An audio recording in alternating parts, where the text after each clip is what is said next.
La dette maintenant. Alors, on parle de dette consolidée. La dette consolidée, c'est notre propre dette qui est à 20, quelques que je vais vous montrer tout à l'heure. Et il faut additionner aussi les responsabilités qu'on a envers des organismes paramunicipaux. La Société de développement Shawinigan paye ses dettes, paye ses choses, mais dans l'éventualité où ça ne fonctionne plus, c'est évidemment la Ville de Shawinigan qui en est responsable. Même chose du côté de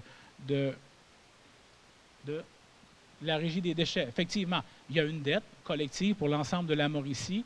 La Régie des déchets, dans l'éventualité où il ferme ses portes, bien évidemment, il y a une responsabilité pour chacune des 42 municipalités membres. Donc, c'est comme ça qu'on parle de dette consolidée, du service de la dette consolidée. Quelles sont la proportion des revenus qu'on prend pour payer cette dette-là? Consolidée. Donc, on voit qu'à Shawinigan, on est beaucoup plus élevé qu'ailleurs, 27,36 comparativement à 18,73. Trois-Rivières est tout près de nous à 26,77, la Mauricie 25 et tout le Québec à 20. Maintenant, l'endettement total net à long terme par unité d'évaluation. Ça aussi, c'est parlant.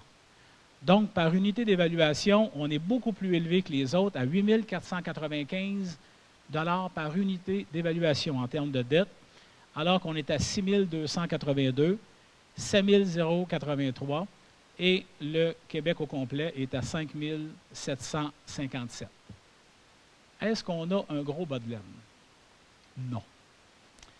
Alors que les villes de 50 à 100 000 habitants ont 15,68 % de leur budget en bas de laine, nous, on est à 6,26, donc pas beaucoup de marge de manœuvre, 10,9 à Trois-Rivières, 12,54 en Mauricie et 13,92 pour le restant du Québec. Une zone confortable, c'est autour de 10 %.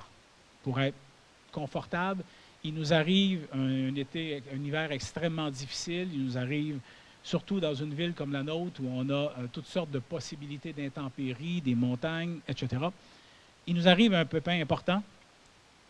On n'a pas beaucoup de marge de manœuvre pour aller puiser dans notre bas de laine. Mais c'est notre réalité et on vit avec ça depuis déjà un bon petit bout de temps. À quoi ça sert cette dette-là? Donc, on va regarder le pourcentage réel de notre dette. Alors, le revenu réel, le pourcentage réel qu'on investit dans la dette, il est de 20,58 %. Pour un service de la dette, on l'a vu tantôt, de 16 167 000 $ sur un total de revenus de 78 572. Ça va jusque-là, le calcul est simple à penser. On regarde maintenant dans quoi on investit notre argent. 73,4 % de la dette est investie pour restaurer les aqueducs, restaurer les égouts, restaurer notre voirie, donc les routes, et restaurer nos parcs. Donc, le 3/4 de la dette va pour ces infrastructures. Évidemment, on peut regarder la dette brute, qui est pour ce bloc-là 114 508 millions de dollars. Excusez. Il y a des subventions qui nous proviennent du gouvernement du Québec à la hauteur de 19,1 millions de dollars, qui nous laisse une dette nette de 95 327 000 $. Évidemment, quand on fait un règlement d'emprunt, ce n'est pas le gouvernement du Québec qui nous fait un chèque.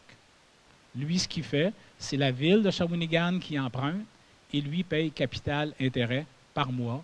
Donc, au lieu de payer d'un gros montant, il garde l'argent et il nous le redonne mois par mois. Et c'est nous, capital-intérêt, qui contractons le règlement d'emprunt. Donc, 73 % est là. Bâtiment. Donc, on parle de bâtiment. Ah, bougez pas, je vais changer.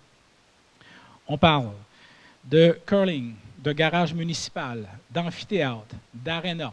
Bon, la maison Francis Brisson, il y a eu le PMVI qui a entré là-dedans, mais l'ensemble de ces bâtiments-là, plus l'entretien, des gros investissements au niveau des bâtiments qui en ont grandement besoin.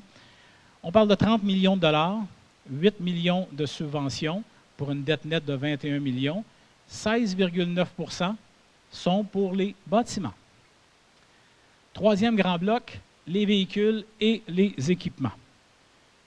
Évidemment, un camion de pompier, c'est 1 million de dollars. Une sableuse, c'est 500 000 $. Des grattes, c'est 350 400 000 et toute la flotte de véhicules qu'on étire au maximum. Mais il vient un temps où ça coûte plus cher de réparation. Notre directeur des travaux publics est justement là. Il vient un temps où ça coûte plus cher de réparation que de songer éventuellement à remplacer. Et la consigne est assez claire, on les use à la corde. Malgré ça, il y a quand même 11,1 millions de dollars qui est investi dans nos véhicules équipements. Évidemment, il n'y a pas de subvention, donc la dette nette est la même pour 8,6 %. Et autres, alors on parle de complexe sportif de la Poly des Chutes, il y a eu 1 million de subventions pour un total de 1,5. Il y a l'ameublement informatique, etc., etc. Mais ça représente 1,1. Donc, 99 % de la dette de la ville, c'est la restauration des infrastructures, réparer nos bâtiments ou construire de nouveaux bâtiments et s'occuper des véhicules et des équipements, les remplacer au besoin. 99 % de la dette de la ville est là. Il n'y a pas un sou qui va à l'épicerie là-dedans. Pas un seul sou.